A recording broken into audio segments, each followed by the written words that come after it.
এসব ফিল করছি, মানে we are feeling that audience আসলে আমাদের কাজটা বুঝতে পেরেছে, আমরা ঠিকঠাক মতো মেসেজটা ডেলিভার করতে পেরেছে, সো ভালো লাগছে এখন। আপু, আপনি একজন প্রতিষ্ঠিত অভিনেত্রী, আপনি ছোট পর্দার সবচেয়ে বড় তারকা। হ্যাঁ, তো বড় পর্দায় এত দেরিতে অভিষেক, তারপরও কি আপনার মধ্যে ওই যখন নতুন একজন শিল্পীর জন্য যেরকম ফিলিংস ওই রকমই হচ্ছে, নাকি না একদম নির্ভর আমি তো স্টার, আমার সিনেমা আসছে মানে আমার কোনো চিন্তা ভাবনা নাই?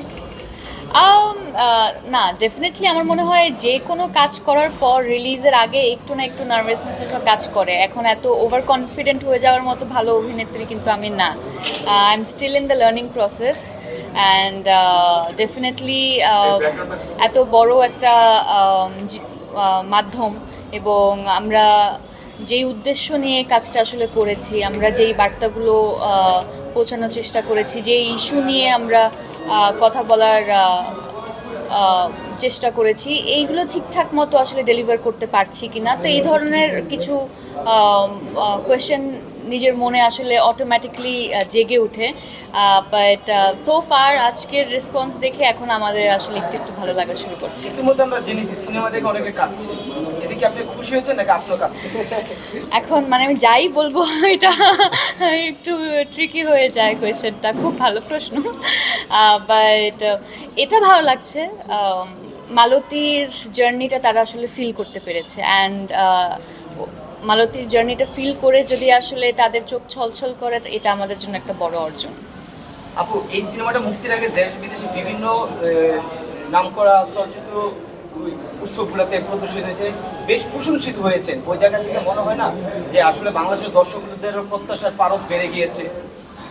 হ্যাঁ, অবশ্যই, কিন্তু আমার কাছে মনে হয় ধরেন আমরা একটা বাংলাদেশি সিনেমা, বাংলা ভাষায় সিনেমা বানিয়ে আমরা দেশের বাইরে গিয়ে প্রশংসা কুড়িয়ে নিয়ে আসতে পেরেছি, তাহলে এটা তো আরও সহজ হয়ে যাওয়ার কথা। কারণ আমরা তো আমাদের দেশি মানুষ এবং আমাদের ভাষার একটা কাজ, এটা আরও ইজিলি কানেক্ট করার কথা। তো বিদেশি মানুষের সাবটাইটেল পড়েই যদি আসলে প্রশংসা করে থাকে, তাহলে এটা তো আমাদের দেশের জন্য আরও সহজ একটা গল্প এবং খুবই রিলেটেবল গল্প। তো ওই জায়গা থেকে আমি মনে করি আমার মনে হয় আসলে দর্শকের খুব ভালো লাগার কথা। এখন আমি জানি না ভালো লাগবে কিনা বা লাগছে কিনা, বাট সো ফার ফিডব্যাকটা ভালো আসছে। আপনি একজন সুপ্রতিষ্ঠিত অভিনেত্রী হিসেবে অনেক আগেই নিজেকে এই জায়গাটা তৈরি করে নিয়েছেন বা সবার কাছে পরিচিতি লাভ করেছেন।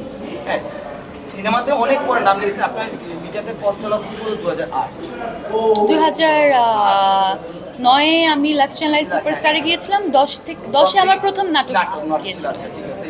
এই নাটক করলেন, ওটিটিতে কাজ করলেন, সিনেমাতে অনেক দেরিতে আসলেন। হ্যাঁ, দর্শকরা তো অনেক দিন থেকে আপনাকে বলে আসতেছিল সিনেমায় কবে আসবে, সিনেমা। এই যে আপনি জীবন ঘনিষ্ঠ একটা গল্পের সিনেমাতে কাজ করলেন, বরাবরই আপনি এরকম গল্পে বেশি চুজি, মনে হয় না অনেক দর্শক আপনার একটা মাসাল্লাহ মানে একদম ই ফ্লেভারে একটা সিনেমা চাইছে, যে শাকিব খানের বিপরীতে মেহজাবিন থাকবে, দর্শক ঈদে একটা আসবে, মানে ওরকম কি মনে হয়েছে আপনার?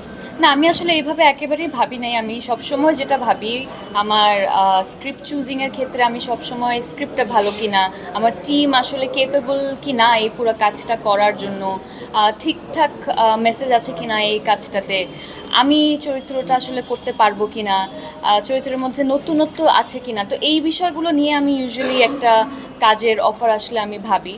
এবং বিগত এত বছরে, আজকে থেকে আরও অনেক বছর আগেই হয়তো বা আমি ফিল্ম করে ফেলতে পারতাম, অফার তো বেশ কিছুই ছিল, বাট আমি আসলে আমার মন মতো গল্প পাচ্ছিলাম না। এবং আমার সবসময় এমন কাজ করার ইচ্ছে ছিল, এমন চরিত্র করার ইচ্ছে ছিল যে চরিত্রটা মানুষ মনে রাখবে। এবং আমার আমার যখন প্রিয় মালতীর স্ক্রিপ্টটা পড়া হয়েছে, আমার এক ধরনের একটা ফিলিং এসছিল, আমার মনে হচ্ছিল আমি যদি ঠিকঠাক মতো কাজটা করতে পারি, তাহলে এই চরিত্রের মানুষরা অনেক অনেক দিন মনে রাখবে। আসলে আপনি যখন যে গল্পে যে চরিত্র আসে, ওই চরিত্রে আপনি মিশে একাকার হয়ে যান, এটা আমরা বরাবরই জানি। এই প্রিয় মালতী এরকম একটা কঠিন একটা চরিত্রে অভিনয় করতে গিয়ে পরিচালকের কীরকম আপনার টাচ মানে ধমক বা বকা খেতে হয়েছে যদি বলতেন? কি পরিমাণ বকা দিয়েছেন আপনি বলেন? বকা দিছি? আপনি বলেন, শুনতে চাচ্ছি। না, আসলে বকা দিতে হয় নাই। প্রথমত আসলে মেহজাবিনের ক্যাপাসিটি বা অ্যাক্টিং অ্যাবিলিটি এটা আমরা জানি আগের থেকেই। সো এবং আমাদের